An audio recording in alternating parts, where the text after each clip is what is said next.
and their lives. It's good to have you back. Moving on to the third ProCon session. It's about the 1917 Swan-Ganz catheter versus 1976 transesophageal echo, followed by the transcatheter aortic wall implantation with or without TE. For this, I'd like to welcome the moderators on screen, Dr. PSN Raju, the Chief of Cardiac Anesthesia at Apollo Hospitals, Vanaguram, Chennai, Dr. Ratan Gupta, Senior Consultant, Cardiac Surgical Intensive Care at Narayana Hrudayalaya, Bangalore, Dr. Deepak Bode, Consultant from Ozone Anesthesia Group at Aurangabad, Dr. Sucharita Das, the Senior Consultant in Cardiac Anesthesia at Narayana Hrudayalaya, Bangalore, to introduce the speakers and proceed with the session. Kindly take over, Dr. Raju. Thank you. Thank you. Good afternoon. After two exciting debates, now we have another important debate, which is going on for last 2 decades at least, whether the TE is superior to pulmonary artery catheter, which modality of the monitoring is superior.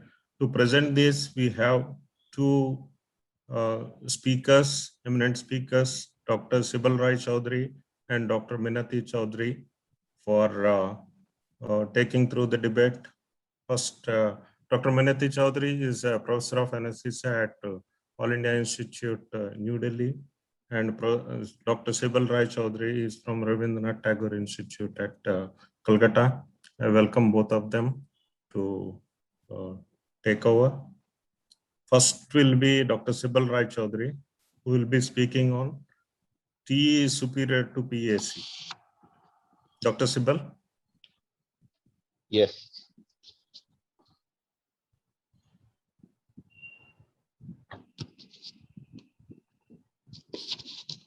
Good afternoon, everyone. Thank you, sir, for the kind introduction. And thanks all the organizers, especially Dr. Muralidhar, sir, for giving me the opportunity to be a part of this debate, the pro and con debate. And my topic is TE superior to the pulmonary artery catheter in cardiac surgery. To start with, hemodynamic instability in an anesthetized cardiac surgical patient who is not only critically sick, but also under the effects of anesthetist and positive pressure ventilation is indeed a challenging condition to treat. What we do traditionally, the pulmonary artery catheter by pulmonary capillary wedge pressure, which is a surrogate measure of left ventricular end-diastolic pressure, which is an indirect determinant of the preload of the left ventricle. Preload is technically determined by the sarcomere length and not the pressure in the left ventricle. So any investigative modality that measures preload of the myocardium must be able to measure the dimensions of the ventricle. Hence, the TE is compared with PA catheter, but the TE is more expedient, can be inserted quickly without employing a sterile technique, safer as it does not enter any great vessels or heart, and it obviously is more comprehensive, not only in providing a hemodynamic evaluation, but also as an assessment of the structure of the heart. My whole presentation is based on the ACE guidelines and standards, the guidelines for the use of echocardiography as a monitor of therapeutic intervention in adults, a report from the American Society of Echocardiography. So, pulmonary artery catheter, is it a friend or foe? To me, it's an unreliable friend. Why? We are often called upon to make decisions about the fluid therapy, use of inotropes and vasopressors in critically ill, hypovolemic or hypervolemic patients with normal and abnormal cardiac function. Whatever modality we choose to make these decisions should provide reliable, reproducible, and rational results in a timely fashion and should be simple to use and should be minimally invasive. As far as we realize that pulmonary artery catheter unfortunately does not enjoy any of these attributes. Numerous studies published to demonstrate the unreliability of the pulmonary artery catheter in measure of the left ventricular preload. For pulmonary capillary wedge pressure to be a reliable indicator, a valid pulmonary capillary wedge pressure tracing should be obtained. Pulmonary capillary wedge pressure should be correctly interpreted. Pulmonary capillary wedge pressure should be an accurate reflection of left ventricular end-diastolic pressure, and there should be a linear and predictable relationship between the left ventricular end-diastolic pressure and left ventricular end-diastolic volume. Studies have shown that pulmonary capillary wedge pressure recordings are technically inadequate in at least 1/3 of the cases, and numerous factors are there in placement and calibration can give erroneous informations. And above all, even in highly trained intensivists, there is disagreement about the interpretation of pulmonary capillary wedge pressure tracing. And there is an inaccurate in the assessment of left ventricular filling pressures because of waveform artifacts, damping, airway pressure, especially in ventilated patients. And factors that determine the left ventricular preload are affected by ischemia, sepsis, diabetes, obesity, aging, tachycardia, cardioplegia, and a dynamic interaction with loading conditions, thus making a pulmonary capillary wedge pressure a very unreliable index of preload. Since the start of widespread use of PA catheter, there is always a fundamental question. Does the use of PA catheter increase the morbidity and mortality?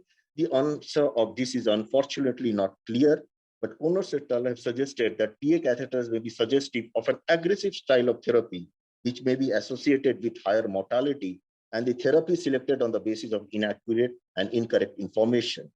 So comes the tool, the transesophageal echocardiography as a monitoring tool. Echocardiography has the ability to non-invasively evaluate and track both right ventricle and left ventricle hemodynamic status, manage the response to fluid resuscitation in critically ill patients who are at risk of heart failure and tissue hypoperfusion, measure the left-sided filling pressures, and guide volume assessment in hospitalized patients who may be at risk of both systolic and diastolic heart failure. The T for the preload and volume assessment is rapidly becoming a modality of choice to determine the volume status of patients in cardiac surgical patients. Cardiac chambers can be measured serially to look the ventricular fillings during focused examination of volume status. A small left ventricular internal diameter at end diastole can be indicative of hypovolemia, and care should be taken not to mistakenly a low left ventricular interdiameter at end systole with hypovolemia.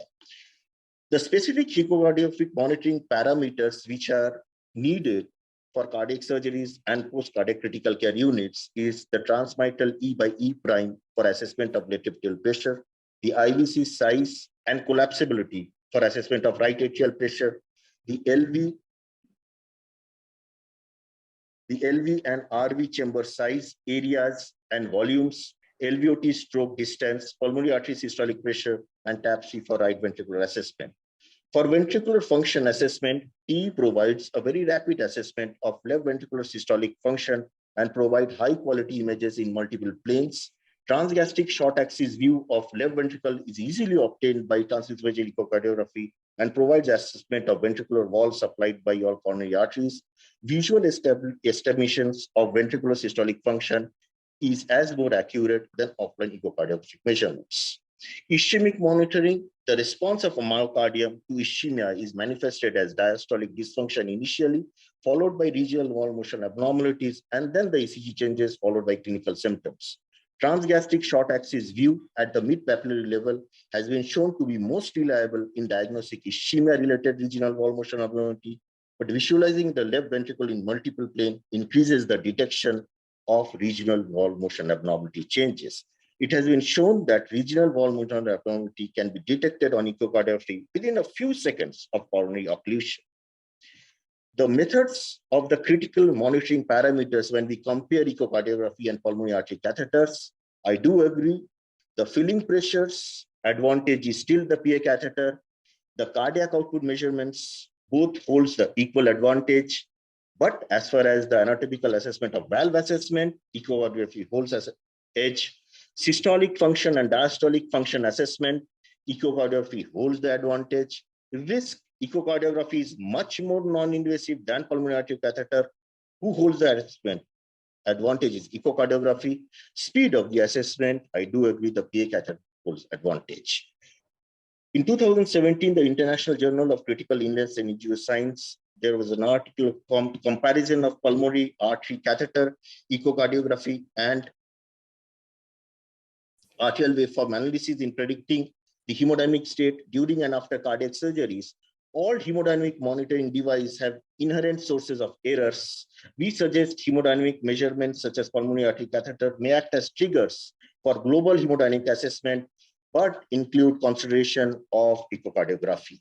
Last but not the least, As for the American Society of Echography guidelines, with level of data support, echocardiography is predominant monitoring tool for diagnosis of acute congestive heart failures in left ventricular assist device, in critical care units, in trauma, tamponade monitoring, pulmonary embolism diagnosis, prosthetic valve thrombosis, kidney, liver, lung transplantations, major vascular surgeries, orthopedic and spinal surgeries, last but not the least, the neurosurgery and sitting position.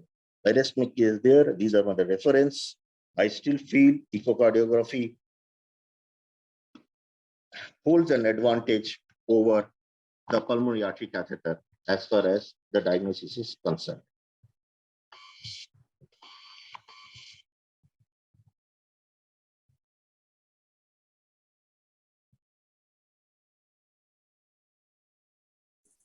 Thank you.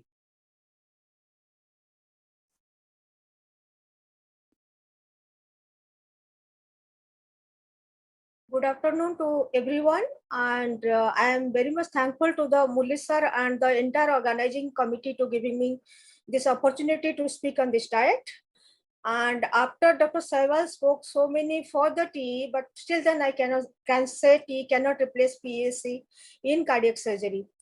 So I have no financial involvement and the conflict of interest is nil. And the article is prepared from some PubMed data and plus our institutional data. So this is the era of PA catheter controversy. Many of the people are saying PA catheter is not appropriate in the cardiac surgery and T is the best because PAC is expensive, need certain expertise, hard work, commitment, etc., etc. However, T is semi-invasive and there are ample of evidence to support. But still, I say T cannot replace the PAC in certain condition. And I can also say a moratorium on the PAC is still unjustified. So just let's check it out. Take this clinical situation, 75-year-old with acute coronary syndrome, ejection fraction 20%, a chronic hypertensive on NTG and several inotrope plus cardiovascular drugs and came for CABG. Heart rate was 109 per minute, BP was 90/65 and CBP was 7 to 8. And there was no response to fluid challenge to increase the blood pressure. Hemoglobin was 11.2. So is TE was adequate for this case. Intra TE shows global hypokinesia, mild MR, mild TR, and ejection fraction was 25% and cardiac index was 2.1. So pre-induction AIBP was inserted and the augmented pressure was 100/62. Post-op, there was minor improvement in the hemodynamic. There was inotrope plus vasopressin was added. Hemoglobin was 10.9. Which is usually we used to keep between 9 to 11 in our scenario, and lactate shown an increasing trend. So again, there is a question, is this PAC suffice to manage this case? TE or a PAC should be inserted. The ICU anesthesiologist, however, didn't convince and he put a PAC and the finding were like this. SVO2 was 59%, SVR was much low in spite of vasopressin therapy.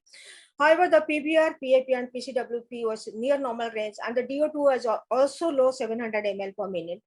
So the blood transfusion was done and the hemoglobin was kept between 11.5 to 12.5 and the dose of vasopressin was again increased to mask the SVR because it was not responding to any other drug, and FiO2 was increased, which used to keep usually 0.4 to 0.6, but it was increased to 1.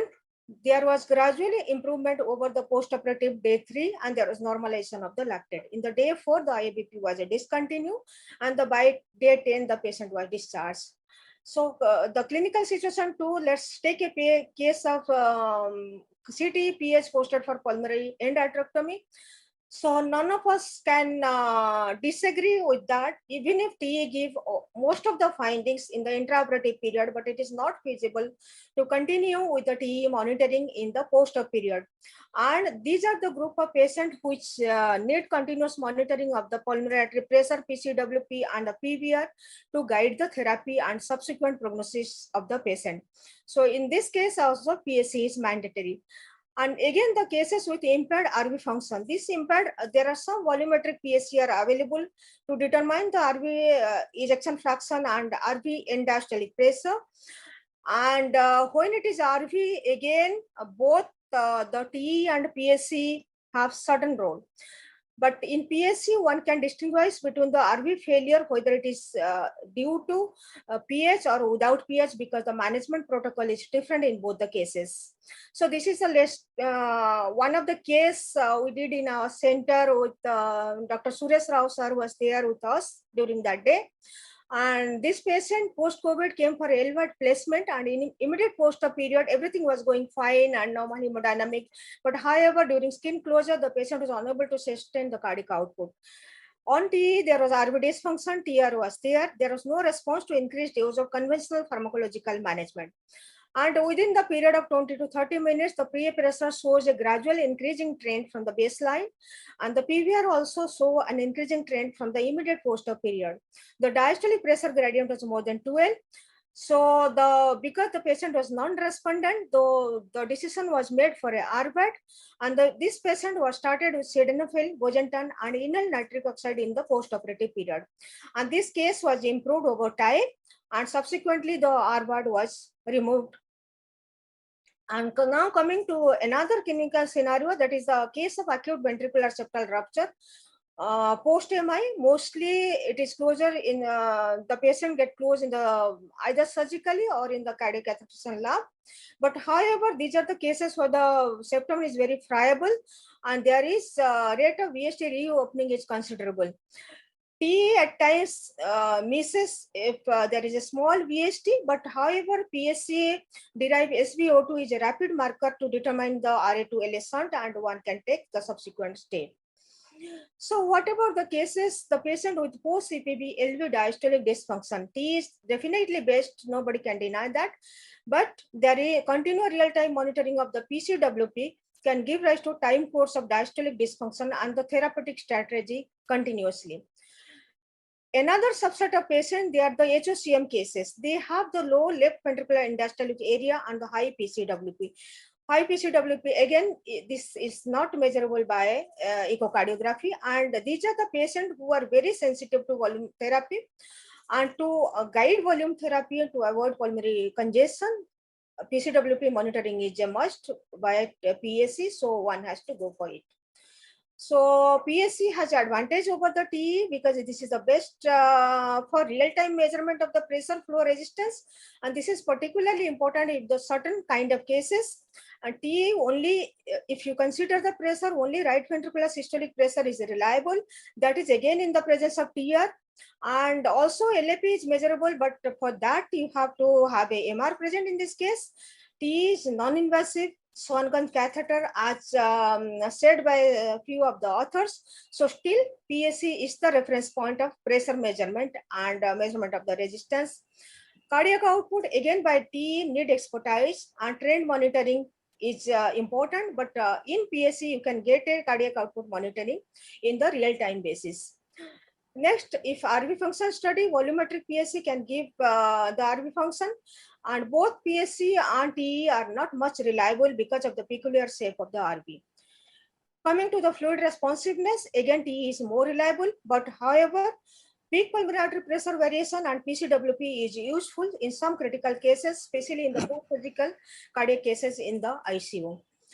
Next, what is more important is oxygen-derived parameters. Because these oxygen-derived parameters, they are important to know the hemodynamic status at the microcirculatory level. And for this, I can say it is only PSC and PSC and PSC. And because in the TE, you cannot measure the oxygen-derived parameter, as you can see in the some of our cases. And this is important to maintain the high level of DO2 in the post-operative period and to avoid lactic acidosis.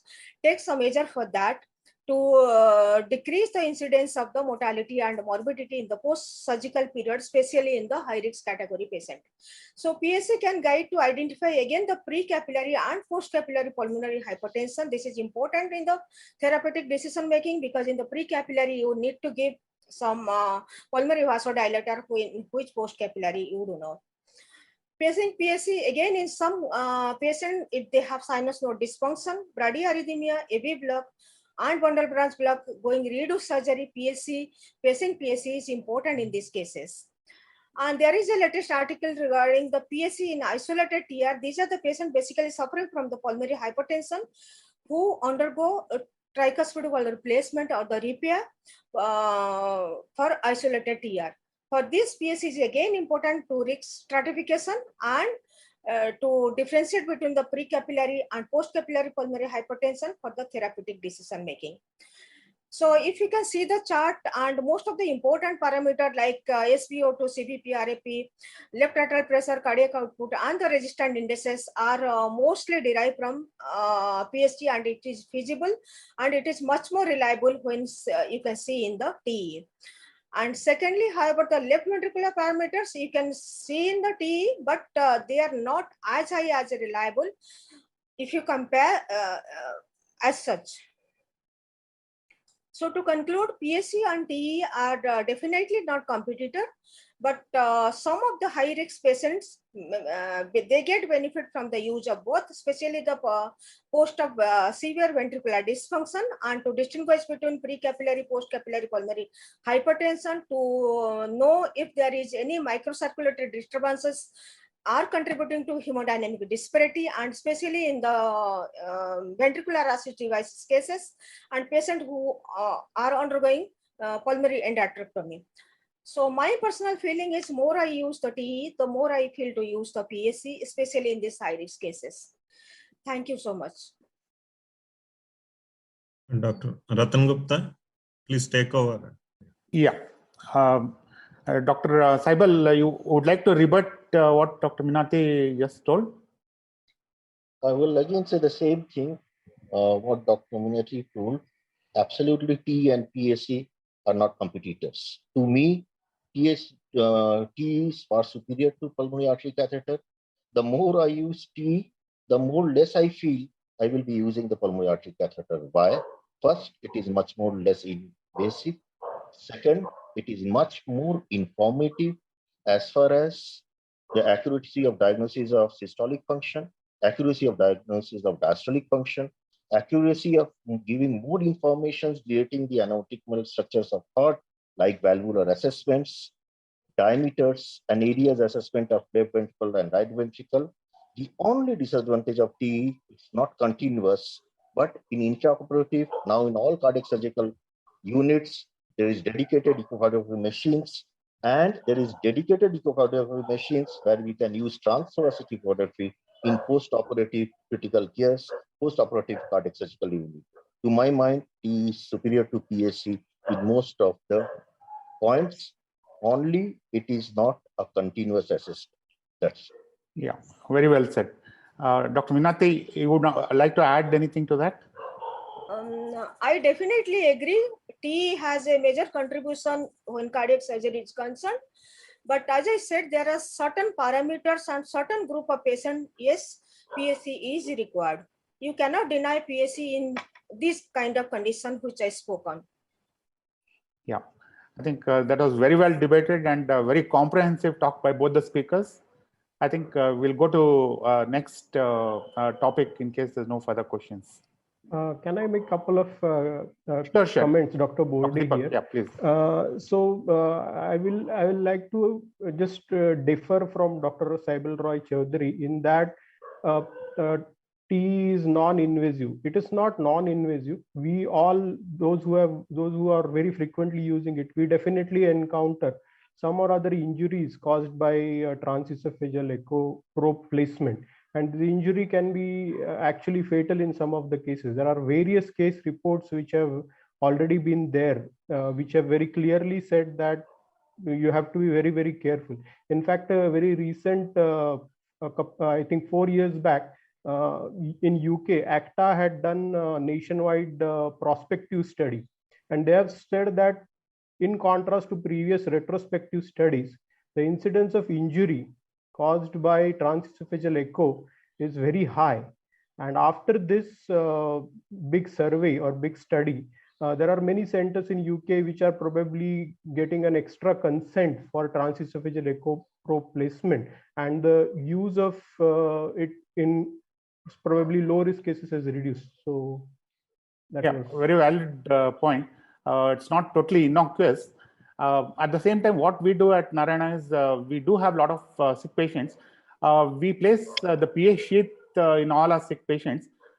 we try to keep the PA catheter at bay, but whenever we feel that there's a clinical indication patient is not doing well, we definitely go for a PA catheter. And to supplement, we have the echo. We do a lot of transthoracic echoes, and in case required, we do transesophageal echoes as well. When the windows are not good and we have some mitral regurgitation, or we are looking at endocarditis, those kind of things, we supplement with the transesophageal echo. So it is definitely complementary to do a transesophageal echo or a transthoracic echo. हम है तो क्या हम है, हम तुम हो तो तुम क्या तुम हो. The border dialogue is very apt in this kind of a situation. It has to be supplementary rather than a competitive thing. Okay, fine. Is there any other questions? Dr. Sucharita? Sir, I just want to add on one point. Sure. Actually, one of the study I have found that it has been told that this preload has been basically technically measured as the sarcomere length. So any modalities which is giving us the LV dimension area, that is gives us a better idea about the preload, those pressures. So I don't know, that is one of the study which has been told us. And am I audible? Yeah. Yes. I'm audible, right? Because showing that its internet connection has not been right. So that was the point which I felt has been actually we should look into. And of course, both the speakers, they have well said what are the favorable points to justify their favored image modality or investigative modality. Congratulate both of them. And this both cannot be competitor, just like can be complement each other at the end of the day. That only. Sure. I also use personally more catheters to do the real-time management. In sick patients, I do that only. Yeah, both the methods have their limitations, but I think when you use it in a combination, it works very well. Absolutely. Okay, to conclude, all of us are coinciding with the thought that they are not competitive and they are complementary to each other, especially in the very high-risk cases which we are taking up. Thank you. We'll move to the next. Thank you. So before moving on to our next session, we'll have a short video that will be played on now for a couple of minutes. Thank you.